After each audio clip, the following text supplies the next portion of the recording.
Good morning, everybody. I am here to talk about the horrible truth about religion. This article came out 2003 in December. All it takes is ignorance to start evil. To start serving evil. Ignorance is the first step towards becoming an employee of dark forces. Religion. What is the basic purpose of religion? Religion is designed to focus the people's attention and energy on a single, unchanging, uncompromising, and invisible supreme being who allegedly created an inferior human race just for some extra companionship and love for himself, and then supposedly foisted a set of oppressive and in some cases arbitrary rules on them, which, if broken, would be met with unimaginable punishment. Why do you people want to worship that? Why do you worship something that puts fear into you? Maybe time to wake up a little bit. Okay, this keeps the followers in a continuing state of fear and compliance.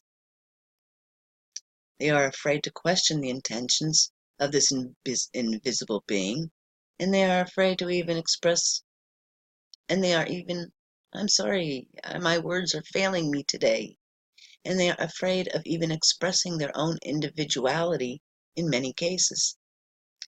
Christians and others are taught that they have virtually no power to do anything except pray, worship, and do good deeds.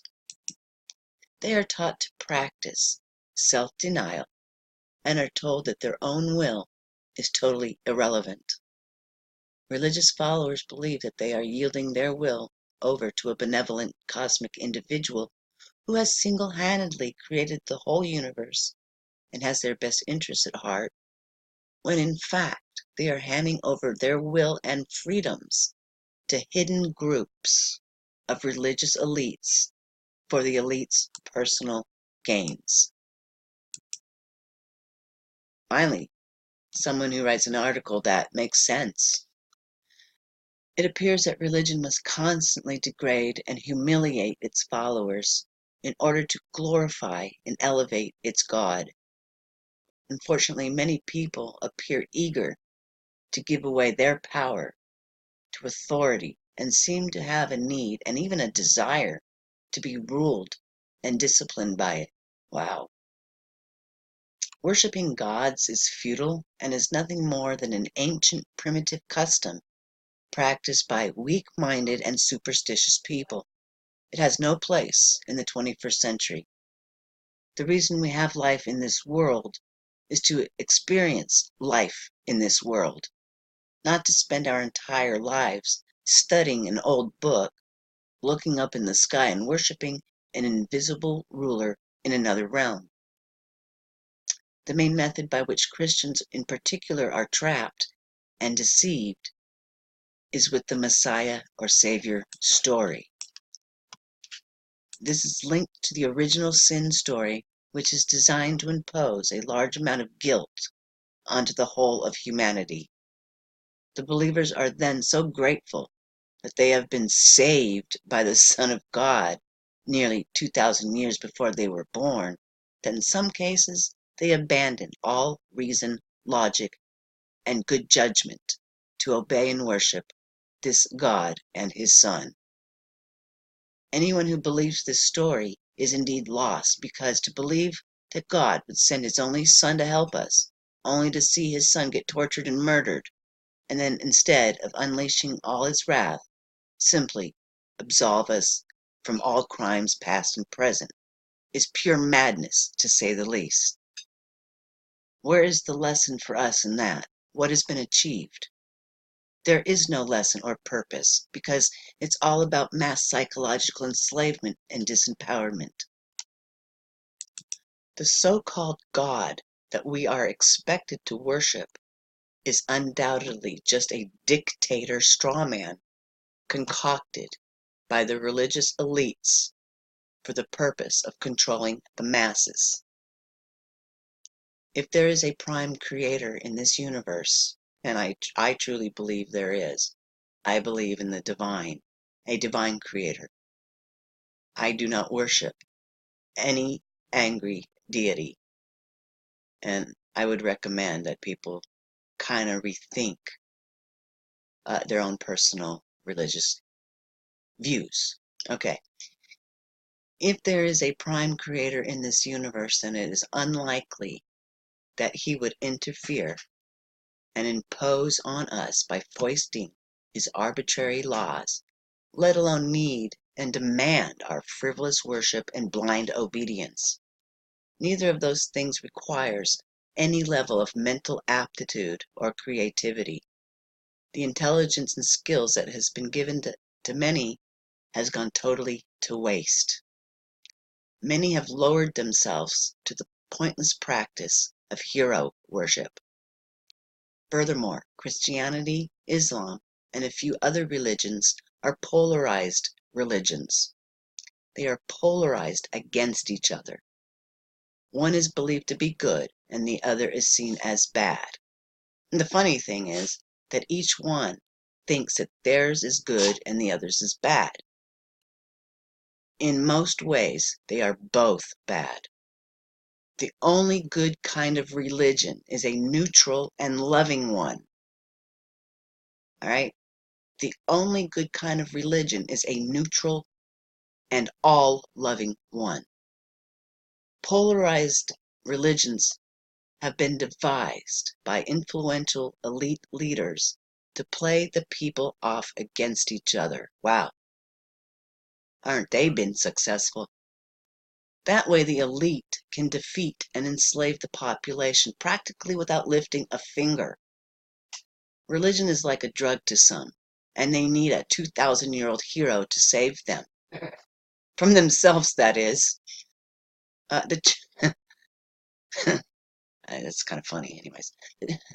The church. I'm sorry, my husband was in the background laughing.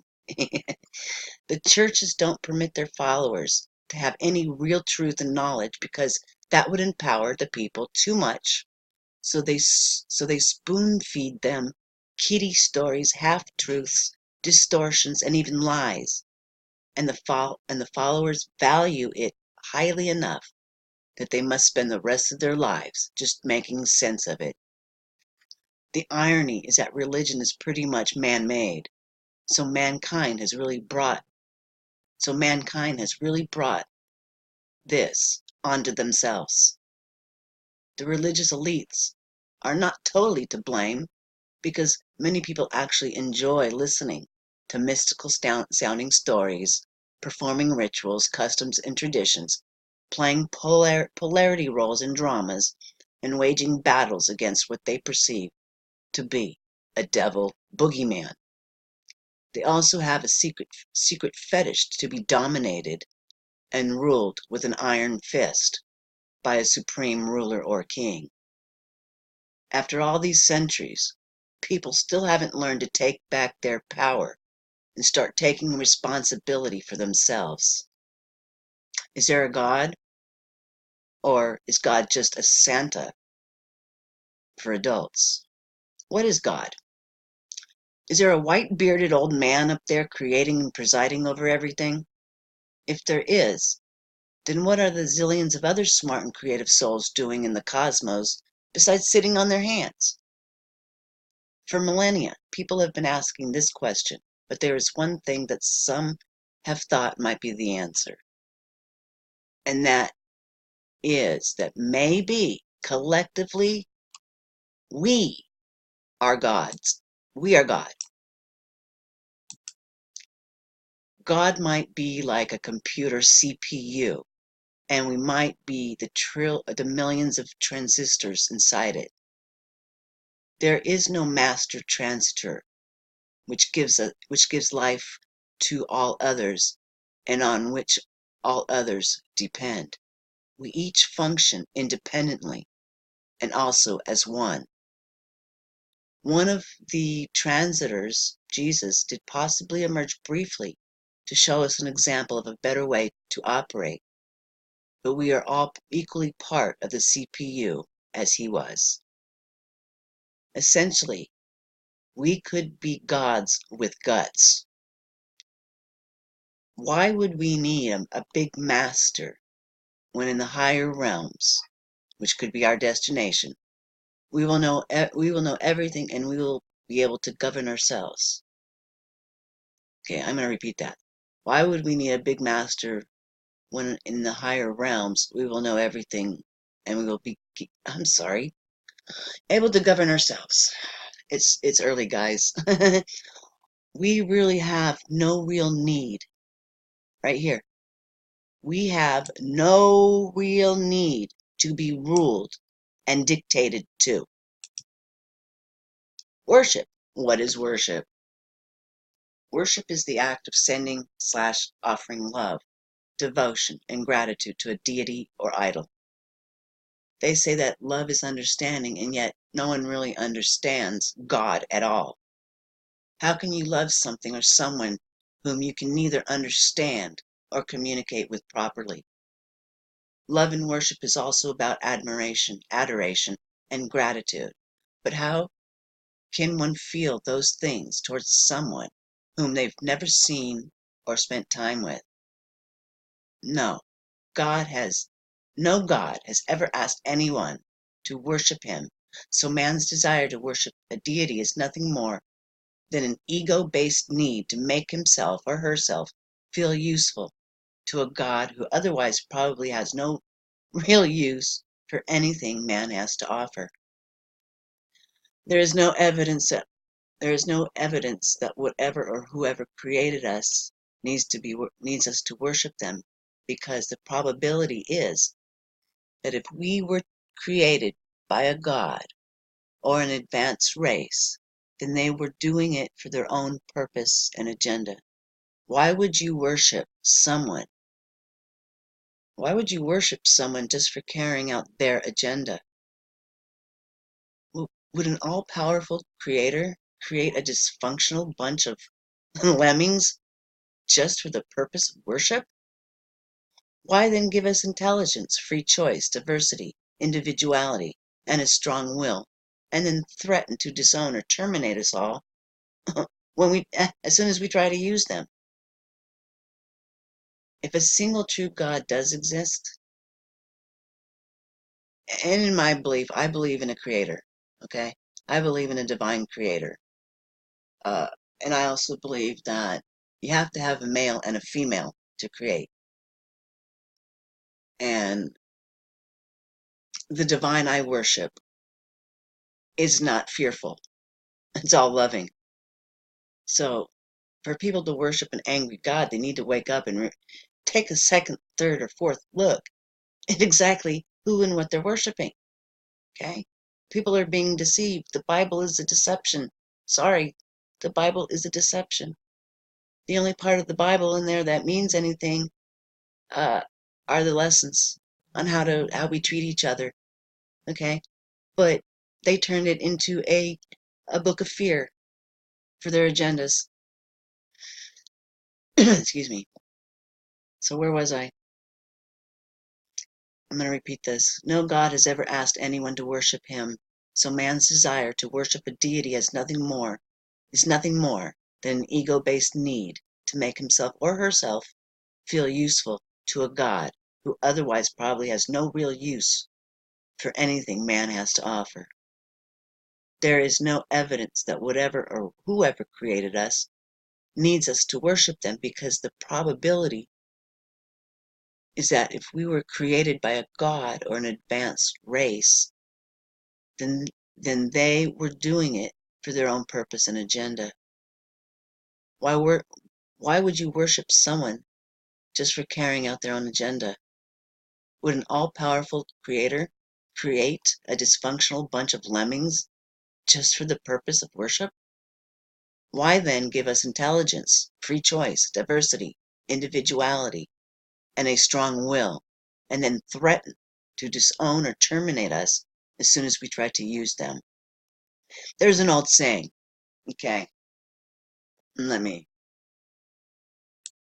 know where I left off. Okay, you've all heard that saying, do what thou wilt, right? Do what thou wilt. Well, we need to correct that, because that's only half the sentence. It's only half of it, thanks to the government. They didn't include the other half of that sentence. It really reads, Do as thou will, but harm none. That's it. Do what thou will, but harm none. Pretty simple, right? And that's my belief. I'm going to exercise my free will, my individuality, and I do my best not to harm anybody, including myself. That's the lesson. All right? That's the lesson. So it's the lessons that need to be worshipped, not a book. Not a book written by well, I'm just gonna go out right out and say it, the Jesuits. Sorry. They rewrote the Bible.